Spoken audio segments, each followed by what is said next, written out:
Kolay gelsin ustam, merhaba. Merhaba. Sana takipçilerinden sorular var. Bayağı mesaj ve yorum alıyorum bu konu hakkında. Senden bilgi almak istiyorum. İlk sorumla başlıyorum. Manyetik ve equalizer nedir diye bir yorum aldım. Hı. Bizi aydınlatır mısın? Manyetik equalizer. Zaten ben de bu hazırlık yaptım şöyle. Şimdi bu cihazların çok farklı modelleri ve versiyonları var. Ritimli olanları var, ritimsiz var. Farklı cihazlar var. Mesela elektroud'da sorun aslında akustik ses alma sorunu. Bunlar genelde değiniyorlar herhalde öyle anladığım kadarıyla. Yani manyetik ve equalizer'ın ne olduğuna dair. O şöyle kaynaklı. Yani neden bir elektroud'dan akustik nasıl ses aldın hani? Genelde öyle anlıyorum ben. Evet. Şimdi onun sebebi şu, sevgili müzik dostları. Cihaz sadece bas, tiz, onları ayarlar veya ritimde olanları var. Bir de şöyle diyelim, burada önemli olan manyetiktir. Bazen ben bu cihazların manyetini kullanmıyorum. Şimdi enstrümana takacağım yerler önemli burada. Diyelim ki en basitinden şöyle bir, bu en alçak modelimiz. En alçak modelimiz bu, kalıp olarak. Bu mesela çok büyük sahnelerde kullanmak için alçak kalıbı kullanıyorum. Bunun farklı boyları var. İstersen önce onları tanıtayım ben size. Evet, olur. Şimdi bu en alçak kalıbımız. En alçak kalıbımız şu kalıp. Bu kalıp. Derinlik sığdır bunda. Bunun bir üst modeli var. Üst kalıbı. Derinliği biraz daha fazladır. Bundan biraz daha klasik sese çok yakın. %99-95 diyelim. Klasik o da yakın bir ses alırız bundan. Bunu mesela her sahnede değil de normal sahnelerde. Yani daha büyük işte amfisi büyük, hoparlörler büyük, böyle çok büyük amfilerde çalınan bir tercih etmiyorum mesela. Bunu normal klasik olanlarda. Buna taktığım şey de farklı oluyor. Kapak modeli de bu şekilde olabiliyor. Şöyle kaldırabilirsen Bu şekilde ustam. olabiliyor. Evet. Veyahut da bu şekilde olabiliyor. Şimdi bir alçak modelimiz daha var. Yani şu en son alçak demiştim ya. Bunun bir alçağı daha var. O da buna yakın. Yani bu da farklı bir elektro tarzı. Bayağı elektro kalıbın varmış. Buna da böyle bu şekilde. Bu modeller şuralar değişebiliyor. Kafes modelleri değişebiliyor. Buralar değişebiliyor. Evet. Farklı model kullanabiliyorum. Bu da böyle bir model. Bu biraz daha Görsel açıdan mı kullanıyorsun? ya hem görselinde bu çalanları böyle Seviyorlar. İsteğine seviyorlar diye göre. görsel açısından. Bu biraz daha Gitar tarzına gibi. yakın bir model bu. Bu şekilde bu kalıp. Şimdi burada esas olan şey akustik uddan nasıl ses alınır? Akustik uddan ses almamız için yani hem akustik olacak hem de sahnede uğultu yapmayacak. Sahneye göre tercihler var. Bazen sahneler çok büyük rock tarzı sahneler oluyor. Onlara mesela alçak kalıp ve bir de burada manyetik çok önemli. Mesela şu manyetik benim kullandığım bir özel bir manyetiktir. Bu manyetiği nereye takacağız? Misal diyelim enstrümanı aldık. Çok arkaya takarsak ses derinden gelir. Öne takarsak uğultu yapar. Kapağın altına takarsak farklı ses alırız. Üstüne takarsak farklı ses alırız. Kapağın elektroda kalınlığı da önemli. Kapak kalınlığı, kapağın sertliği, yumuşaklığı. Yani daha doğrusu müzisyenlerin isteğine göre burada tasarım yapıyoruz. Klasik bir sahnede çalacak. Normal diyelim, şu klasik ud. Buna da olur. Bu da klasik ud diyelim. Tekli de klasik. Derinliği, genişliği klasik. Bunda da bu da hassas. Buna da manyetik nereye takılır?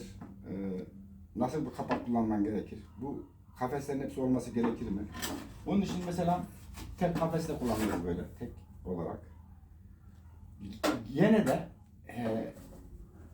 kullanacağı sahneye göre bu o kadar randıman vermez.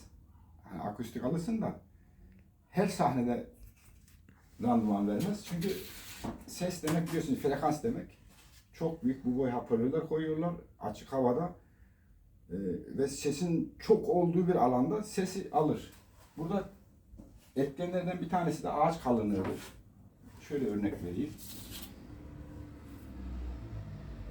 Şu mesela çok gürültülü ve sesin frekansların yoğun olduğu bir yerde kullanılacak. Bunun ağacın akustiği sesi absorbe edecek, emecek ve içeri yansıtmayacak şekilde bir ağaç tercih yaptım. Makas arabanızı. Bu ağaç, makas arabanızı güzel bir ağaç ama klasik teknede yaparsak, klasik teknede sesi güzel olur. Ama mesela sığ ve dar kalıpta yaptığımız zaman daha güzel olur. Neden güzel olur? Akustiği az olur. Ağacın akustiği az olur. Ve sesten dolayı, titreşimden dolayı, frekanslardan dolayı ses hem önden hem arkadan geçmez. Mesela aynı kalıp, bu da aynı kalıp. Bunun akustiği daha Pamela. Bunun akustiği ağaç kalınlığı da farklıdır. Sırf bunu yapmamın sebebi sesi almaması. Yani dışarıdan etki etmemesi. Tabii kablonun içindeki uzunluğu önemli. Bazen telefon sinyallerini bile alıyor şeyler, manyetikler. Burada manyetik seçimi önemli. Sadece cihaz değil. Şu manyetik mesela kristalden yapılıyor. Ağaç sanki o. Bu gömme, ağacın içine gömme bu. Hani neden ağacın içine gömme? Bunun ayrı bir şeyi var. Özelliği var. Bu manyetikler genelde seramikten yapılır. Seramikten yapıldığı için de içine işte hangi alaşımlar katılıyor, omaj değeri nedir? Şimdi sadece cihaz deyince değil, manyetin omaj değeri de önemli. Mesela 6,5 omaj olan var değerlerinde, 3,5 olan var. 3,5 olan omaj değeri manyetikler sesi zayıf alır, her sesi almaz. Bas sesleri biraz daha zayıf alır. 6,5 olan bütün sesleri alır. Bunu da nereye takacağınız önemli. Mesela hangi değerde omajda manyetik takacaksın mesela? Nerede kullanacak? Derin tekne ise omaj değeri düşük manyetik kullanıyorum. Omaj değeri yüksek olanları da alçak teknede kullanıyorum. Sığ teknelerde. Onun da sebebi şu. Bütün sesleri almasın diye. O farklar var. Başka sorun var mı? Evet, bir de şöyle bir şey. Her ud elektro olabilir mi? Her ud elektro olur ama her elektro her yerde çalınmaz. Mesela dediğim gibi bu derin teknelerde, klasik teknelerdeki her yerde çalamazsınız. Hani büyük frekansın bol olduğu yerde çalamazsınız. Büyük sahnelerde, gürültülü yerde pek işinize yaramaz. Daha çok sakin, klasik sahnelerde idealdir. Daha klasik bir ses almak için. Ama klasik ses almak için en uygun kalıbım bu. Hem akustiği güzel, hem de daha klasik bir ses alıyorsunuz. Manyetikleri ona göre takıyoruz. Sadece cihazla bitmiyor iş. Bazı manyetikler mesela bazı cihazda çalışmaz. Alman firmasının bilenler bilir bir markası vardır. O cihazla bu manyetiği kullanamazsınız. Neden? Çünkü omaj değerleri farklı olduğu için frekansları kendi cihazlarına göre yapmışlar. Ama şu manyetiği her cihaza kullanabilirsiniz. Başka bir sormak istediğim bir şey var mı sorulardan? Yani şöyle bir şey. Her elektro ud sahnede çalınır mı diye de soru aldım ben. Her sahnede yani. Ya her elektro sahnede şöyle dedik yani sahne alacağı sahneye göre değişir ama çok gürültülü ve rock tarzı sahnelerde her udu çalamazsınız. Çalınır şöyle Nasıl bir etkeni olur? Manyetikle alakalı o zaman manyetik. Mesela şunu ben tamam çok büyük sahne edeceğim işte kapağını ona göre kullanmanız lazım. Mesela klasik kafes kullanmamanız lazım. Kafes klasik olmayacak. Tabii şu kafesi klasik kullanırsan çünkü sesi buradan direkt içine alır. Yani ne yaparsanız yapın önlemesin. Bir uğultu yapar. Yani kafesi değiştirmek gerekiyor o zaman. Konabilir. Bu tek kafes var ya. Bakabilir miyiz ona? Hangisi? Yani bu şekilde tek kafeste olur, yuvarlakta olur, böyle fark etmiyor model olarak. Yani değişir. öyle olmaması lazım. Ya olur şöyle, çok gürültülü yerde çalamazlar. Anladım. Yani mikrofon konur, onda çalınır ama gürültülü sahnede çalınmaz.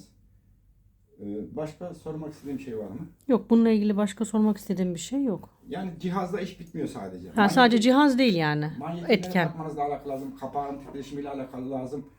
Şimdi sığ teknelerde, böyle sığ teknelerde sesin dönüşümü az olur.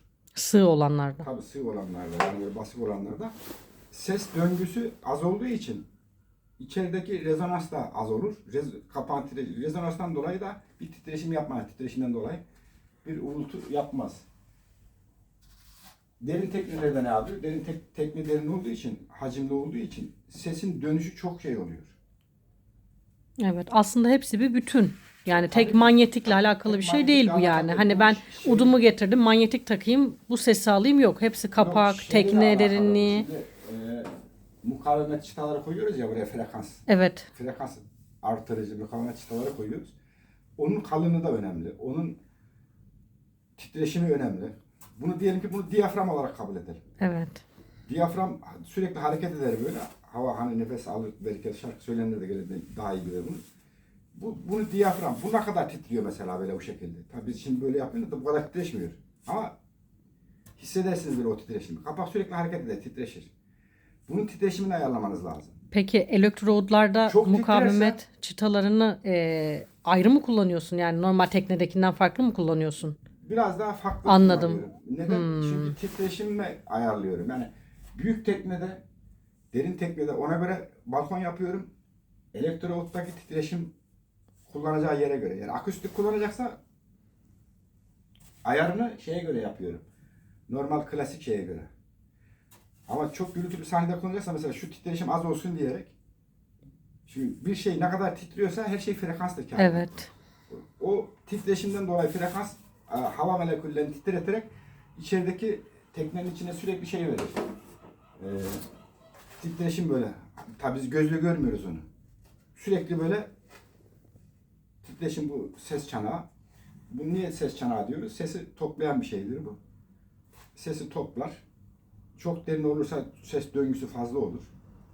Telin titreşimiyle de alakalı. Tel ve kapak ne kadar az veya çok titrerse o da sese etken. Yani klasik udda da öyledir mesela.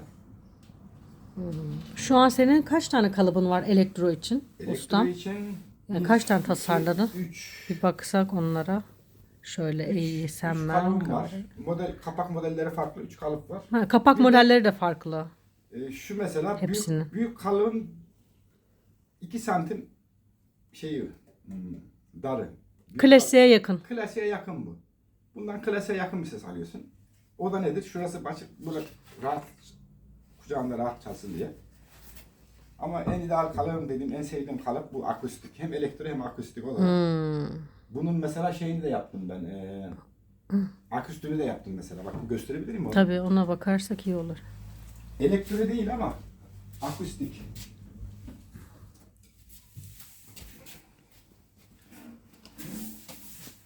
Mesela şu kalıba yapıldı. Şu kalıba yapıldı. Sığ tekne, basık. Bu şekilde klasik. Çok güzel.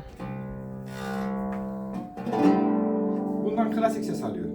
Evet. Hem sığ ve çok sevdiğim kalıptan bir tanesi bu. Hem sığ hem de genelde böyle kilolu insanlar olur bazen. Evet. Bazen kadınlar için idealdir. Küçük. Yani şey Kibar, aynı, form nazik. aynı. Ön formu, uzunluk, en boy aynı. Sadece ne fark var? Basık olması ve rahat, kucakta rahat durması. Evet. Bu şekilde. Bu klasik mesela bakın. Yani basık tekneyi klasik haline getirdim. Ha burada neden bu şeye önem veriyorum? Yapımı zordur bunların. Yani bu tip teknelerin yapımı zordur. Aşağı yukarı mesela şuna 2 teknelik malzeme harcarım. 2 teknelik. Evet, çünkü basık olduğu için tam daire değildir böyle. Bu 2,5 tekne malzeme gider buna. Bu daha zordur. Çünkü bir şey alçaldıkça, yani yarım daire olmadığı için Bu şekilde alçaldıkça yapım daha zordur ve malzeme de fazla kullanırsın. Geniş dilimler kullanılır. Evet. Bazen 6, 7, 8, 4 yani şeye göre.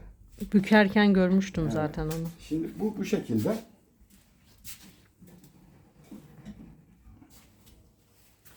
ağaç seçimi de önemli tekne yaparken.